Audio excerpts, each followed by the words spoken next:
C'est quand même cool la vie de cochon, hein. Ils font que dormir toute la journée, ça. Et alors? Aujourd'hui, Cyril nous emmène dans la région de Tarbes pour découvrir un cochon très réputé chez les gourmets, le porc noir de Bigorre. Ce cousin du pata negra espagnol donne une viande unique, très colorée, persillée et délicieusement parfumée. Pour découvrir tous ses secrets, il a rendez-vous avec Pierre, un éleveur au grand air. Salut Pierre! Bonjour Cyril. Ça va? Ça va? C'est marrant, tous ces cochons là, ils sont tout noirs. Oui. Pourquoi ils sont noirs? C'est la race, c'est le noir de Bigorre, une race traditionnelle. Effectivement, des cochons noirs, ce n'est pas très courant. On les reconnaît aussi grâce à leurs grandes oreilles, mais ils ont une autre particularité, ils ne sont pas farouches du tout. Toutes les personnes sont surprises par la gentillesse de ces animaux. Tout simplement parce que le mode d'élevage fait qu'ils sont élevés paisiblement. Donc en fait, les cochons ici, ils sont élevés en liberté. Oui. Tout le temps qu'ils restent sur le parc, ils sont en liberté en permanence. Voilà. Ils ne connaissent pas le bâtiment. Et ce mode d'élevage au grand air a un vrai impact sur la qualité de sa viande. C'est un animal qui a de l'espace, qui court, Ah ouais? qui fait du muscle, qui fait de la viande, qui fait du gras. S'il fait du gras, c'est parce que ce sympathique cochon est gourmand. Ça tombe bien, dans les pâturages, il bénéficie d'un buffet à volonté. Donc il mange beaucoup d'herbes. Et ensuite il mange beaucoup de glands, beaucoup de châtaignes. Lorsque la saison glands châtaignes arrive, du matin au soir, ils ne pensent qu'à ça. C'est leur gourmandise quoi. Ah, c'est vraiment leur gourmandise. Cyril va tenter de leur proposer quelques friandises. Mais un cochon de 100 kg, c'est impressionnant. Tiens mon cochon, viens. Allez, viens. Mais ça mord le cochon? Non, ça ne mord pas. Ça cherche sa sang, puis ça mange. Je pars assurer les cochons. Avec mon gland. C'est bon, je vais voir. Hop, ça y est, c'est passé. Je l'ai fait. Et le fait qu'ils mangent des glands et des châtaignes, ça parfume la viande? Oui, énormément. Ça donne un goût particulier. Un goût de noisette. Ça se sent alors. Ça rapproche de la noisette, Ouais. Ils adorent ça. Et ça se retrouve après dans le parfum de la viande. Oui. Le dernier secret de ce porc d'exception, c'est la durée de son engraissement.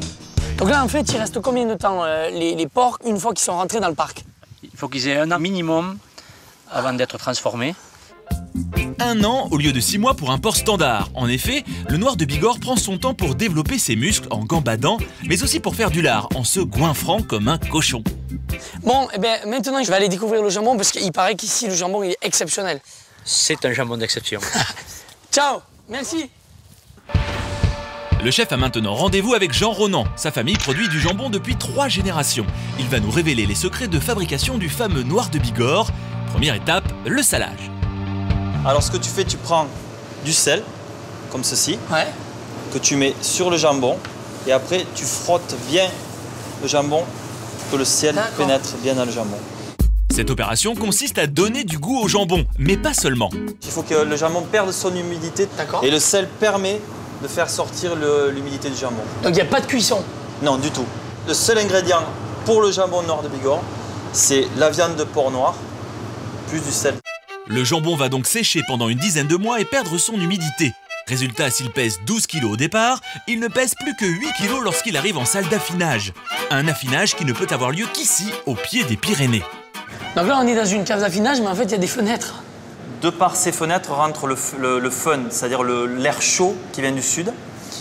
Et par ici, on est côté ouest, donc là, c'est l'air qui vient de la côte atlantique, c'est-à-dire qui est chargé en humidité. Et cette combinaison, là on est au cœur des vents, on va dire, amène justement un jambon sec, mais qui garde son moelleux. Et là, combien de temps ils vont rester à l'affinage? Et là, donc, il reste minimum 20 mois. 20 mois. Ouais, 20 mois. Et par rapport à un jambon traditionnel? Ah, c'est le double.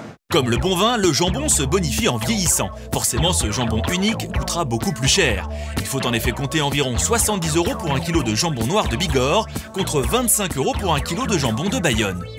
Bon, on va le goûter parce que maintenant, c'est pas tout là. Tu me balades là depuis tout à l'heure, mais moi j'ai faim. Comme tous les grands jambons, le noir de Bigorre se déguste à température ambiante et en tranches vraiment très fines.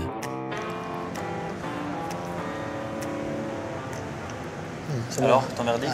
Ouais. Non, c'est très bon, j'adore. Non. C'est bon parce que c'est moelleux, c'est parfumé, c'est pas trop salé. Et le gras, on dirait du beurre parce que c'est une gourmandise, quoi. Vraiment, c'est... Waouh. Encore? Allez, go.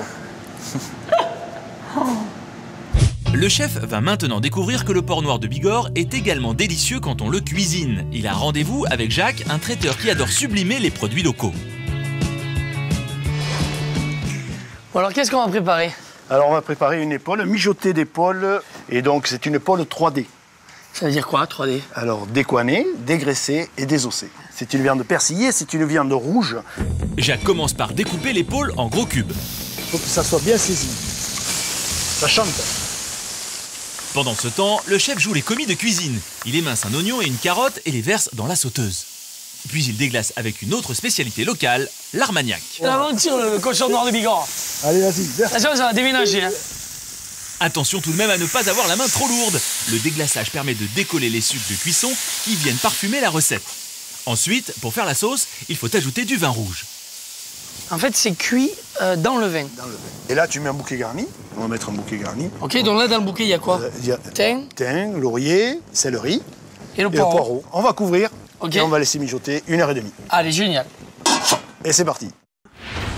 Pour accompagner son mijoté, Jacques fait griller quelques tranches de ventrèche de porc noir de Bigorre. Tu vois? C'est ça, ça. Tu sens? Les sous-bois des Pyrénées. Le mijoté est prêt, il est temps de le déguster. Jacques ajoute quelques petits légumes et les tranches de ventrèche grillées. Wow. C'est vraiment très bon parce que les morceaux de viande, ils restent fermes. On a un sauté qui a du goût, qui a du jus. Et le lard comme ça, croustillant. Juste comme ça, c'est un vrai délice.